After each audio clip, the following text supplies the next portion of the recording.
जय हिंद मेरे प्यारे साथियों। स्वागत है आप लोग का हमारे यूट्यूब चैनल विद्या रूपा जी के जेस पर। तो दोस्तों, अगर आप किसी भी कॉम्पिटिटिव एग्ज़ाम की तैयारी कर रहे हैं तो सबसे पहले आपका गोल होना चाहिए बेसिक क्लियर होना। क्योंकि अभी बढ़ती कंपटीशन के कारण बहुत लोगों को तैयारी करने में तो कूद जाते हैं बट लेकिन उसके बेसिक क्लियर नहीं होते। तो दोस्तों, इस चैनल के माध्यम से आपको बेसिक बेसिक टॉपिक के बारे में फुल जानकारी मिलेगा, जिसके माध्यम से कोई भी प्रश्न अगर उस टॉपिक से आया तो आप सीधा छक्का मार सकते हैं। तो वीडियो के एंड तक बने रहें। तो दोस्तों, आज हमारा टॉपिक है दांत यानी कि टीथ। आज हम लोग किसके बारे में पढ़ेंगे? टीथ के बारे में पढ़ेंगे। तो दांत जो है ना दोस्तों, दांत दांत का निर्माण सबसे पहले कठोर ऊतक से होता है। किससे होता है? कठोर टिश्यू यानी कठोर टिश्यू से होता है, मतलब कि यहाँ पे कठोर ऊतक से होता है। तो दांत सबसे पहले दांत, अगर आप मान लीजिए हमारे मुंह में दांत नहीं होता तो हम लोग किस प्रकार दिखते हैं? आप लोग जस्ट इमेजिन कीजिएगा कि हम लोग किस प्रकार दिखते हैं। ना ही शक्ल अच्छा, अगर दांत निकला रहता है तो तब देखिए कि खुरपी जैसा लगता है, एकदम सियार जैसे लगेगा आप लोगों को। तो दांत हमारे लिए बहुत ही इंपॉर्टेंट है, जो कि खूबसूरती का एक एक मूल मंत्र माना जाता है दांत को। अगर मेरे फेस में अगर हम अगर कोई भी है पिरसियम टाइप यानी कि थोड़ा सा काला भी है बट लेकिन उसका दांत अगर चकाचक है तो एकदम हंसेगा तो दांत चमकेगा और मस्त लगेगा दिखने में। इसलिए दांत हमारे लिए बहुत ही अहम भूमिका निभाती है खूबसूरती में भी। तो चलिए, दांत एक कठोर ऊतक है, आप लोग को इतना क्लियर हो गया है। अब आगे देखते हैं दांत के अध्ययन, यानी कि दांत के अध्ययन को क्या कहते हैं? ओडेंट ओडेंटोलॉजी कहते हैं, ओडेंटोलॉजी कहते हैं। तो यहाँ पे आप लोग को दांत के अध्ययन को क्या कहते हैं? ओडेंटोलॉजी कहते हैं। इतना क्लियर हो गया आप लोगों को? अगर मान लीजिए कि आप लोग को पूछ दे कि दांत की क्षति किससे होती है, तो दांत की क्षति जो है ना फ्लोरीन से होती है। इतना क्लियर हो गया? दांत की क्षति जो है ना किससे होती है? या फ्लोरीन से होती है। तो चलिए, अब फ्लोरीन से होती है दांत की क्षति। और अब मान लीजिए आप फ्लोरीन फ्लोरीन से दांत की क्षति होती है। अब आगे बढ़ते हैं, आगे देखते हैं दांत के बाहरी भाग, यानी कि यहाँ पे अगर हम लोग दांत बना लें, थोड़ा सा डायग्राम आर्टिस्ट बनी कराना दिखाना पड़ेगा, थोड़ा सा कुछ अपना अपने अंदर की जो कला है उसको जागरूक करना पड़ेगा दोस्तों। आप लोग हंसिएगा नहीं, क्योंकि ये थोड़ा डायग्राम मेरे से नहीं हो पाता है बट लेकिन समझ आप बहुत अच्छे से देंगे आप लोगों को। तो दांत के बाहरी परत को क्या कहते हैं? इसको ये कहते हैं इनामल कहते हैं, इनेमल कहते हैं। दांत के बाहरी परत को क्या कहते हैं? इनेमल कहते हैं। उसके बाद आंतरिक परत को क्या कहते हैं? डेंटाइन कहते हैं। क्या कहते हैं? डेंटाइन। बाहरी परत को क्या कहते हैं? इनेमल कहते हैं। बल्कि और उसके बाद अंतिम परत को डेंटाइन कहते हैं। तो इनेमल जो है ना, यहाँ तो आप लोग को याद रखना है कि दांत का निर्माण जो है ना कैल्शियम एपेटाइट से होता है। मतलब बाहरी परत यानी इनेमल का निर्माण किससे होता है? कैल्शियम एपेटाइट से। आप लोग को इस पर क्वेश्चन भी पूछा गया है। अगर सबसे मजबूत सबसे कठोर कठोर मतलब सबसे मजबूत तो जबड़ा होता है, सबसे मजबूत जबड़ा होता है, लेकिन सबसे कठोर कौन होता है? या कैल्शियम एपेटाइट होता है। मतलब कैल्शियम एपेटाइट का बना हुआ इनेमल होता है। आप लोग याद रखना है, बाहरी भाग को क्या कहते हैं? इनेमल कहते हैं। बाहरी भाग को क्या कहते हैं? इनेमल कहते हैं। इतना क्लियर हो गया? उसके बाद दांत के अंतरिम आंतरिक भाग को क्या कहते हैं? डेंटाइन कहते हैं। तो डेंटाइन कहते हैं दांत के आंतरिक आंतरिक अंतिम मतलब सॉरी आंतरिक भाग को क्या कहते हैं? डेंटाइन कहते हैं। डेंटाइन डेंटाइन किसका बना होता है? तो डेंटाइन डेंटाइन जो कैल्शियम फास्फेट का बना होता है। डेंटाइन डेंटाइन किसका बना होता है? यह कैल्शियम फास्फेट का बना होता है। Is that clear? तो आशा करता हूँ यहाँ तक क्लियर हो गया होगा। अब चलिए चलते हैं आगे।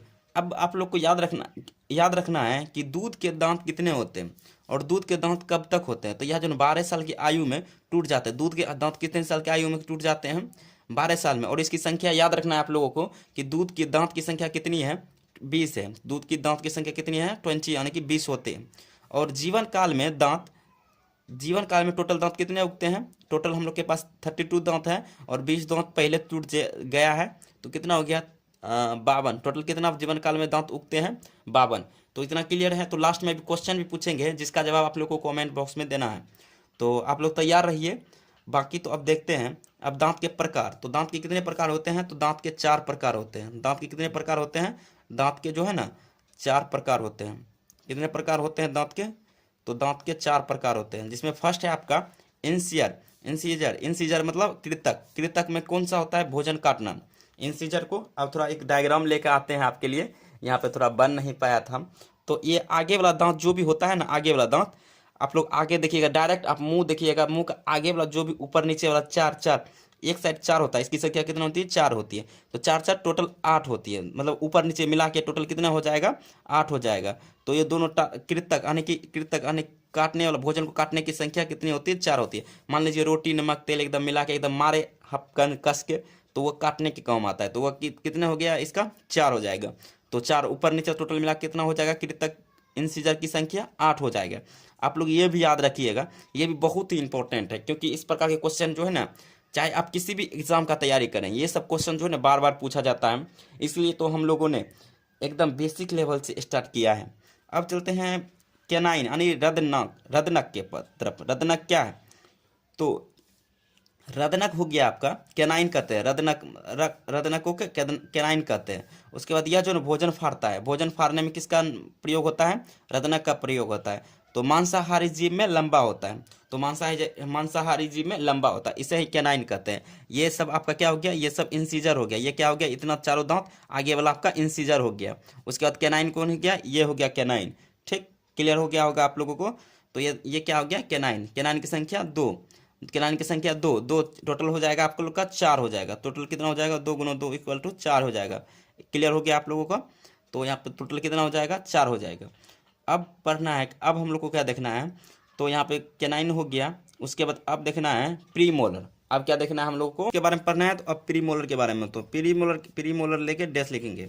तो यहाँ पर प्री मोलर दे के डैश लिखेंगे। प्री मोलर दे के डैश लिखेंगे। तो इसे क्या कहते हैं? आंत चर्वनक, इसे ये कहते हैं। ठीक, क्लियर हो गया होगा ये सब। अब इसको क्या कहते हैं? सबसे पहले इसका जो है ना प्रयोग हम भोजन को चबाने के लिए करते हैं। भोजन को क्या कहते हैं? भोजन को चबाने के लिए करते हैं। इसका प्रयोग भोजन को चबाने के लिए करते हैं। खास क्लियर? प्रीमोलर का प्रयोग हम भोजन चबाने के लिए करते हैं। अगर आप लोगों को पूछे कि बच्चे में ये पाया जाता है, बच्चे में क्या पाया जाता है ये प्रीमोलर, तो बच्चे में नहीं पाया जाता है। बच्चे में क्या होता है? नहीं पाया जाता है प्रीमोलर, सिर्फ आगे वाला दांत रहता है, देखते नहीं, तो बच्चे में नहीं पाया जाता है। तो इसकी संख्या टोटल कितनी हो जाएगी? 4 होती है। 2 इधर 2 इधर, 4 ऊपर पे 4 हो गया। टोटल कितना हो गया? 8 हो गया। क्लियर हो गया? अब आगे देखना है, आगे हम लोग को क्या पढ़ना है। तो आगे चलते हैं और आगे पढ़ते हैं आगे क्या पढ़ना। तो यहाँ पे आगे है आपको मोलर के बारे में पढ़ना है, जो कि यहाँ पे जिसको ये चौवा बोलते हैं आप लोग। ठेठी में क्या बोलते हैं आप लोग? ठेठी में नहीं, मतलब आप लोग वो लोकल लैंग्वेज में क्या बोलते हैं? चौवा बोलते हैं। क्लियर? तो यहाँ पे चौवा के बारे में पढ़ना है। तो यहाँ पे सबसे पहले आपका हो जाएगा चर्वनक जो है ना, यह भोजन चबाता है। भोजन क्या करता है? चबाता है। क्लियर? उसके बाद थर्ड मोलर जो है ना बच्चे में नहीं पाया जाता है। थर्ड मोलर मतलब कहने का तात्पर्य है कि 1 2 3 यह नहीं पाया जाएगा, यह बच्चों में नहीं पाया जाएगा, बच्चा में नहीं पाया जाएगा। याद रखिएगा कि कौन सा मोलर जो है ना बच्चे में नहीं पाया जाता है। तो आप लोग याद रखिएगा कि थर्ड मोलर बच्चा में नहीं पाया जाता है। तो उसके बाद विंडोम तीत कहते हैं। उसके बाद अकदार स्टू ही कहते हैं। इसकी संख्या 3 इस साइड है, 3 इस साइड, 3 3 6 हो गया। 6 गुना 2 कितना हो गया? 12 हो गया। टोटल की संख्या कितना होगी? 12 होगी। उसके बाद ये क्लियर हो गया होगा, मोलर दांतों के चारों प्रकार हो गया। सबसे फर्स्ट क्या पढ़े? इंसीजर, उसके बाद कैनाइन, उसके बाद प्री मोलर और मोलर पढ़े। और जिसमें पहला के उसका हिंदी क्या है? पहले पढ़े हम लोग इंसीजर हम लोग पढ़े। इंसीजर का आप लोग, इंसीजर मतलब हो गया आप लोगों का। तो इंसीजर की संख्या कितनी थी? इंसीजर की संख्या, इंसीजर को आगे वाला कह रहे थे, आगे वाला भाग को कह रहे थे इंसीजर। इंसीजर से जो है ना भोजन को काटने का कार्य करते हैं। जैसे मान लीजिए रोटी नमक तेल एकदम मिला के एकदम मारे मुंह से दांत से जो काटते हैं बच्चा में, ये हो गया। उसके बाद इंसीजर हो गया कैनाइन। कैनाइन जो है ना यह मांसाहारी जीव में लंबा लंबा दांत होता है, उसे कैनाइन कहते हैं। ठीक, हम लोग में भी कैनाइन उपस्थित है, जिसे कैनाइन कहते हैं। उसके बाद क्या पढ़े थे? प्री मोलर पढ़े थे। प्री मोलर जो है ना, प्री मोलर की संख्या कितनी होती है? तो यहाँ पे प्री मोलर की संख्या जो है ना 8 होती है, जो कि बच्चे में नहीं पाया जाता है। प्री मोलर बच्चे में नहीं पाया जाता है। तो उसके बाद अब आगे आप लोगों का कि पक्षी में दांत टोटल कितने होते हैं?